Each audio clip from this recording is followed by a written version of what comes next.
வாங்கினோம்ங்க. ஓம் சக்தி.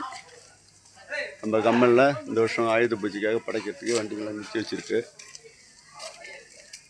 ஏதோ சில வருஷங்கள் நம்மளை மீறி சிரமத்துக்கு ஆளாச்சு.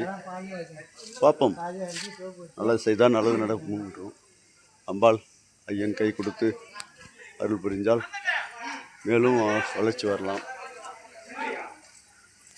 இவர் தான் முத இறைவனை வழிபாடு பண்ண ஆரம்பிச்சது. எம்பெருமான் விநாயக பெருமான் முத்தக்கடவுள். இவருக்குன்னு நம்ம வீட்டில் ஒரு ஆலயம் கட்டினது.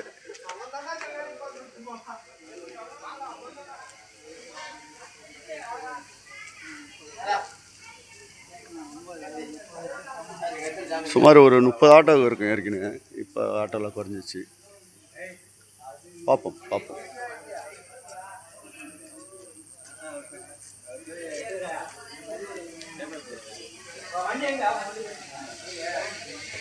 இதான் நம்மளோட கம்பெனி, ஐஸ்கிரீம் கம்பெனி, தயாரிக்கிற கம்பெனி.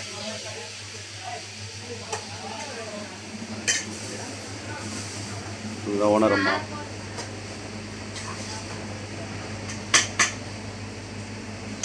நல்லா நீட்டாக இருக்கும். ஐஸ்கிரீம்னா எப்படி தயாரிக்கணும், எப்படி சாப்பிட்ணுமோ அதுக்கு தகுந்த மாதிரி ஃபுட் லைசன்ஸ்லேருந்து எல்லாவற்றுக்கும் சுத்தமாகவும் நல்லா நீட்டாகவும்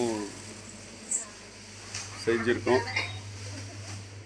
பெரிய பெரிய அதிகாரியும் கூட நம்ம கம்பெனிக்குள்ளார வரமாட்டாங்க. வந்தாங்கடானா வெளியே நின்று பார்த்தோன்னே சரி இது நீட்டாக இருக்கும் அப்படின்னு போயிடுவாங்க.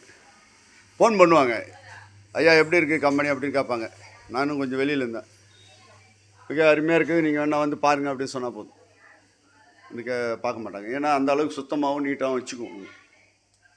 ஒரு சின்ன அழுக்கு, சுத்தம், சுகாதாரம் அப்படின்ற மாதிரி நம்மளால் முடிஞ்சது. கஃபலி மிஷின் தான்.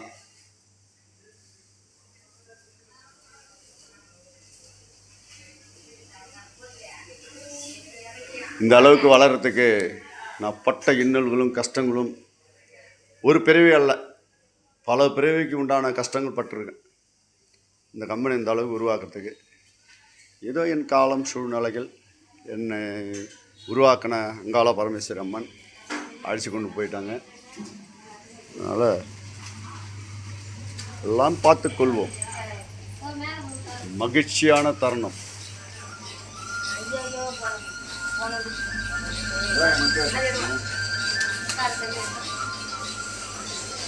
லைட் இல்லையாப்பா? ஏன்பா பெருமாள்